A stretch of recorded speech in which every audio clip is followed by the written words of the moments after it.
7,98 y hasta lo felicitas. Está todo muy bien.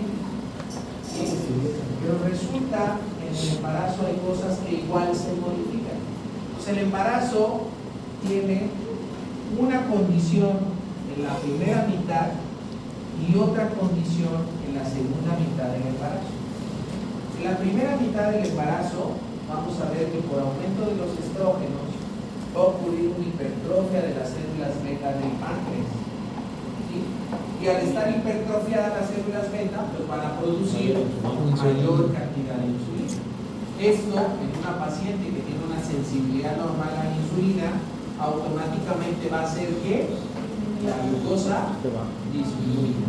¿Sí? Entonces, vamos a tener una menor cantidad de glucosa, pero no se supone que el bebito necesita glucosa para crecer. Luego,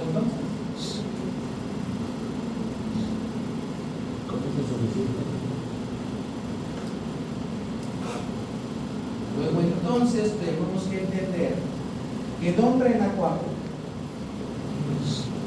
va a seguir siendo Don Renacuajo todo este tiempo. ¿Cuánto gana de peso un bebito hasta la semana 20?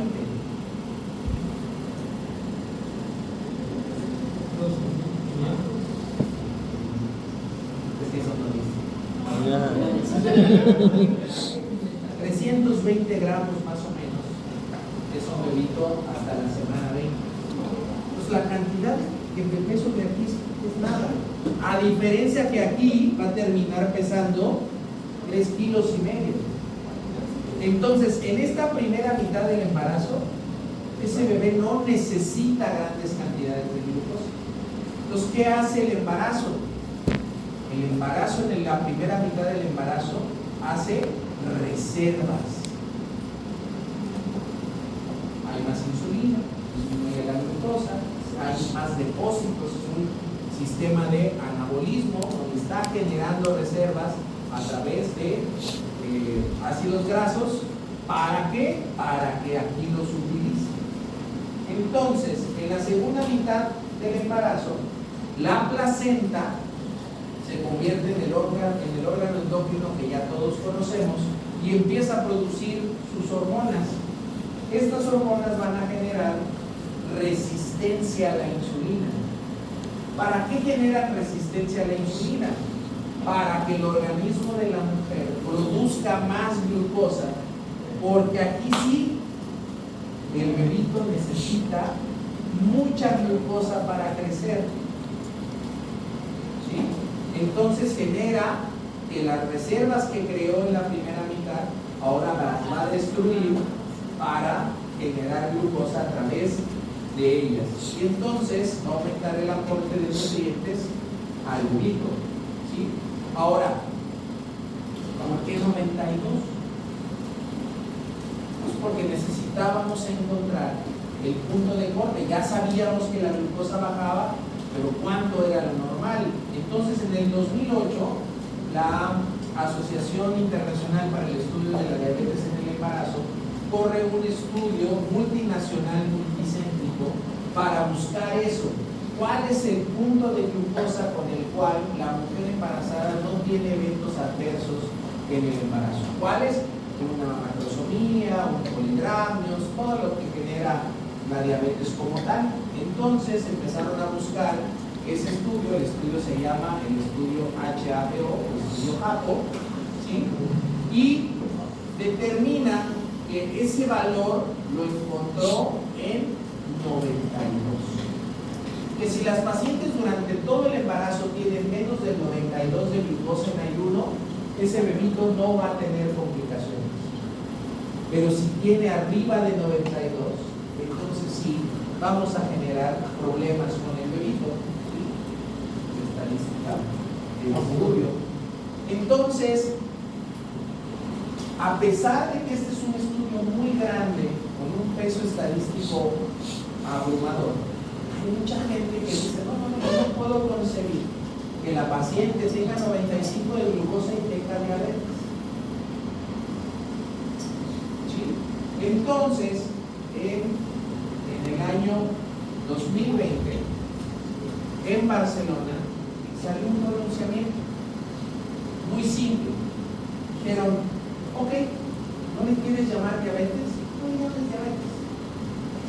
¿Sí? Pero todos entendamos que el estudio dice que más de 92 es anormal. Le llamemos hiperglucemia nada más. ¿Sí? Esta hiperglucemia en el embarazo es capaz de que cuando el bebito está dentro de la mamá le provoca malformaciones, y malformaciones graves, cardiopatías, alteraciones del tubo neural, ¿sí? Coriomiolitis, nacimiento pretérmino, asfixia, macrosomía. Si el bebito logra pasar esta etapa, cuando nace, tiene otros problemas. Es un bebito grandote, es un bebito que hace hipoglucemias, es un bebito que hace taquipneas. ¿Por qué? Porque la hiperglucemia reduce o retrasa la madurez pulmonar, dijimos. ¿Sí? Si ese bebito llega a la infancia, va a ser un bebito obeso, va a ser un bebito que va a desarrollar diabetes infantil. ¿Sí? Entonces, no le llames diabetes en el embarazo. Pero sabe que el que la paciente tenga más de 92 va a hacer que ese bebito se vuelva un adulto con síndrome metabólico.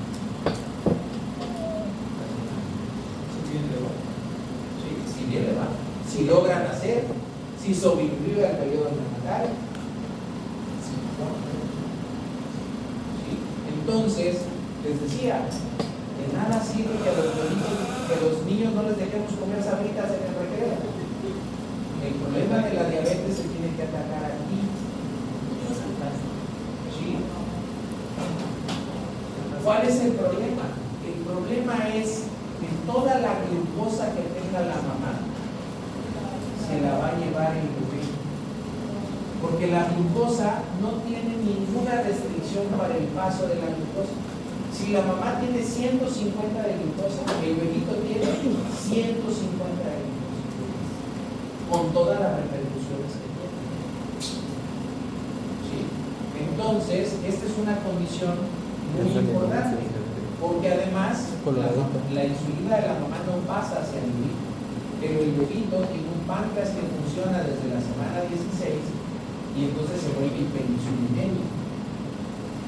Ya hablaremos más cuando hablemos de diabetes en esta condición.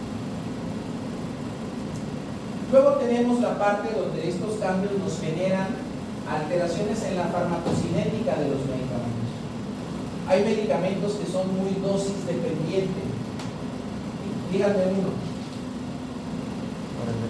Un medicamento que requiera concentraciones séricas adecuadas para hacer su función. Los anticoviciales. Los anticoviciales, en pacientes que le estamos dando anticonvulsivos y siguen convulsionando, se mandan a hacer determinaciones séricas para saber que alcanzamos las dosis correctas en sangre para eso. Entonces, esta paciente que tenía un anticonvulsivante y que estaba bien controlada, al llegar al embarazo, cosas como el aumento del volumen circulante van a hacer que esas concentraciones séricas se caigan y que entonces la paciente empiece a convulsionar.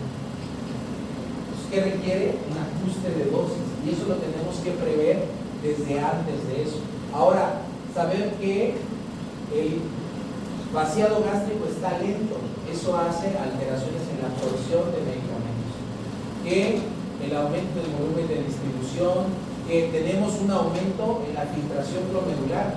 Muchos de los fármacos que utilizamos se excretan por riñón. Pues el tiempo de vida sérico que van a tener en la circulación de la mamá va a ser más cortito. Todas esas consideraciones debemos tener cuando ocupemos algún fármaco. Entonces, la pregunta que hicimos al principio: ¿es el embarazo un estado fisiológico? ¿Podemos considerarlo fisiológico? No. Sí, el embarazo. No sé. Evidentemente no. Sí, el embarazo. La pero no pregunta la que les mamá. hice el primer día, ¿la embarazada está enferma? Sí, no.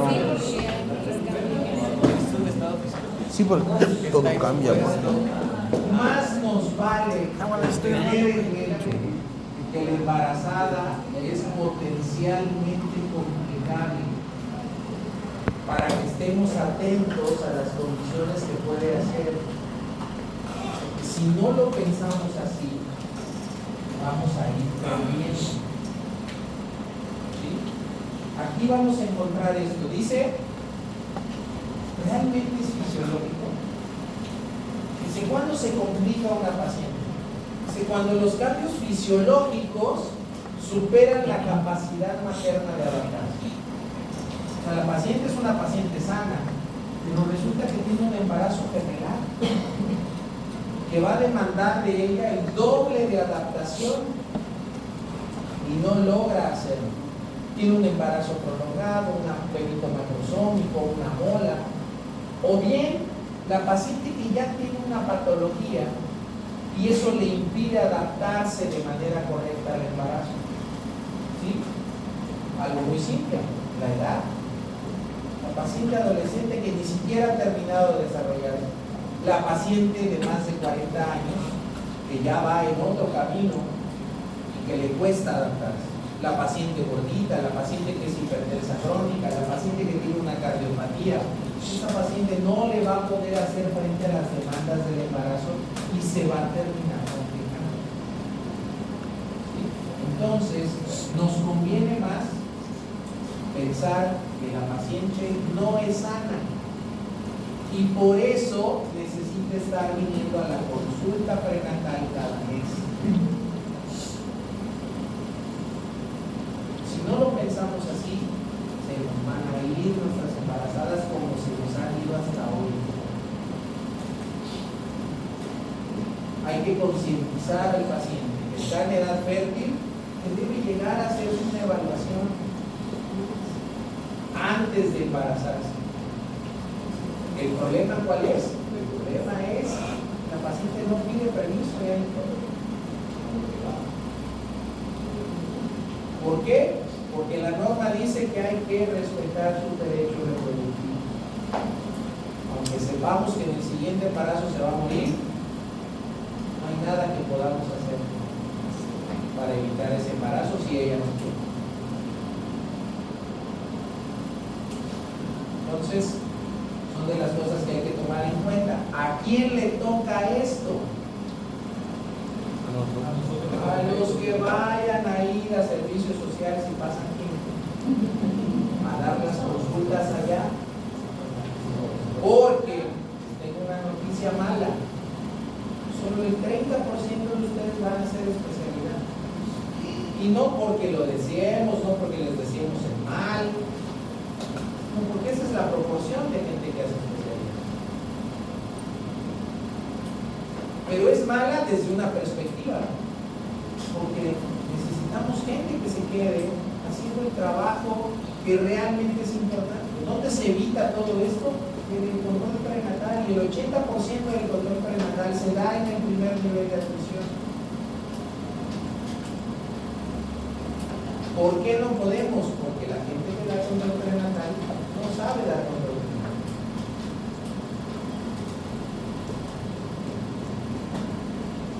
Muy bien. ¿Alguna duda?